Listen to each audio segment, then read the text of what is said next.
Balochistan national front ہی کے دوسرے group کے سربراہ جناب نواز خان نائی صاحب سے گزارش کروں گا کہ وہ اسٹیج پر تشریف لائیں۔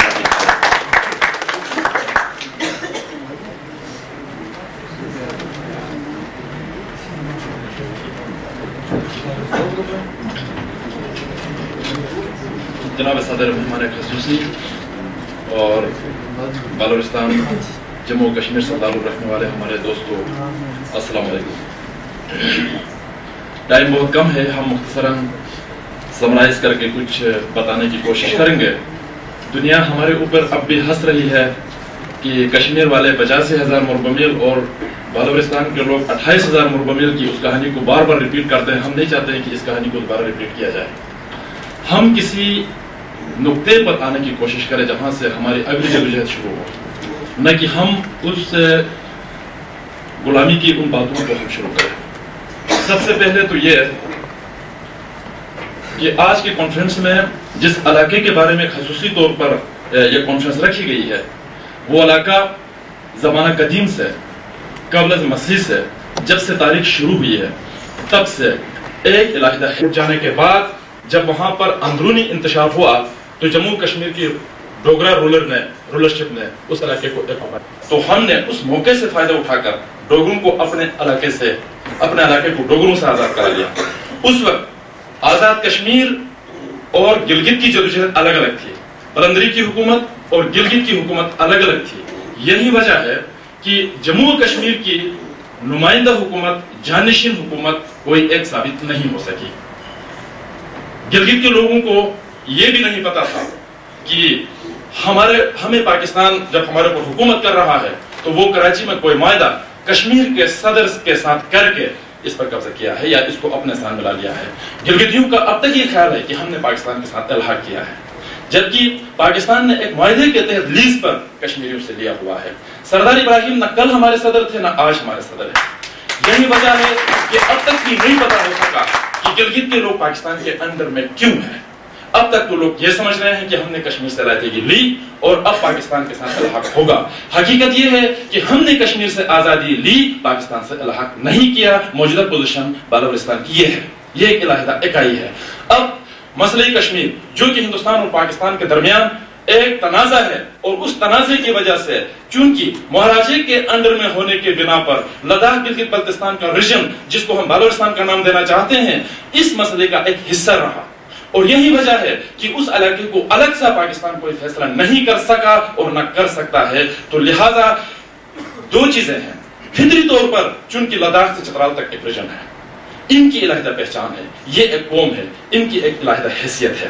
شنا بلتی برشس کی خوار وکھی اور کوہستانی اور لداخی بولنے والے لوگوں کا علیحدہ پہچان ہے، لیکن مملکتیں اور ریاستیں ہمیشہ فطرتاً وجود میں نہیں آتی بلکہ تاریخی جبر سے آتی ہے، اور یہ ایک تاریخی جبر ہے کہ ہمارا اور آپ کا کل بھی رشتہ تھا اور آج بھی رشتہ ہے، اس لیے کہ ہم ایک مشترکہ جدوجہد کے ذریعے ہی اپنے مسئلے کو سلجھا سکتے ہیں۔ اس وقت ہم بھی پھنسے ہوئے ہیں، آپ بھی پھنسے ہوئے ہیں، اس لیے ہم یہ چاہتے ہیں کہ مسئلے کشمیر کو جاننے سے پہلے یہ دیکھیں کہ کشمیر کیا ہے۔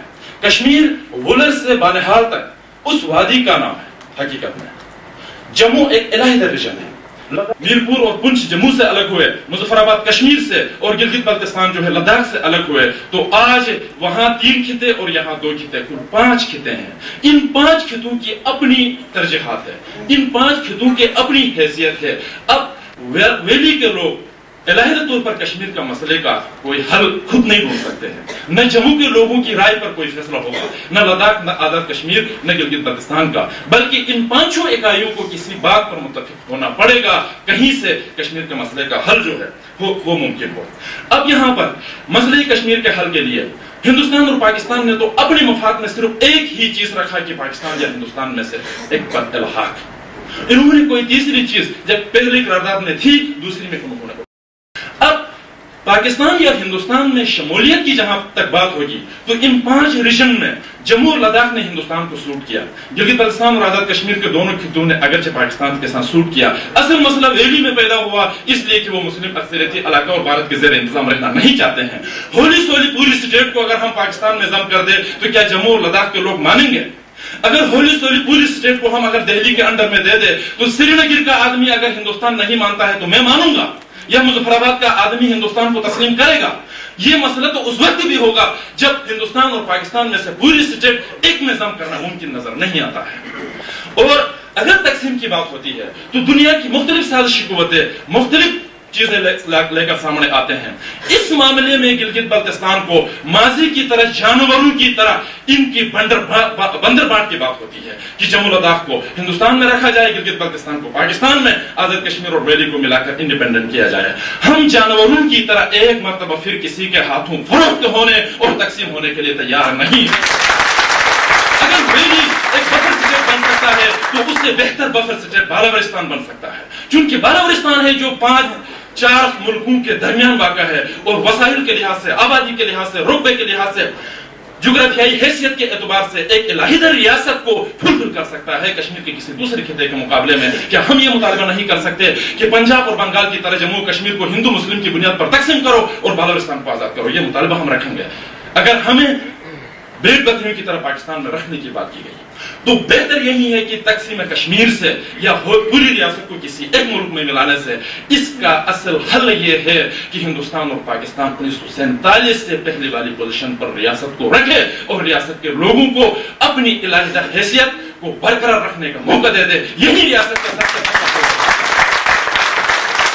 اور اس سلسلے میں کسی علاقے کو کسی میں ضم کرنے کی بات ہوگی تو یقیناً ان کو بہت برا لگے گا.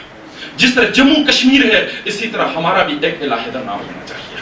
میں آپ کو تجویز رکھوں گا کہ جموں کشمیر اینڈ بالاورستان یونین کے نام سے, JKD یونین کے نام سے ایک علیحدہ ریاست کے لیے ہم جدوجہد کریں. اس سلسلے میں ہم پاکستان اور ہندوستان دونوں کو کہہ دیں کہ جناب آپ اپنی فوجیں دونوں خطوں سے ہٹا دیں, ہماری جدوجہد تقریباً اسی پوائنٹ پر بن سکتی ہے. والسلام.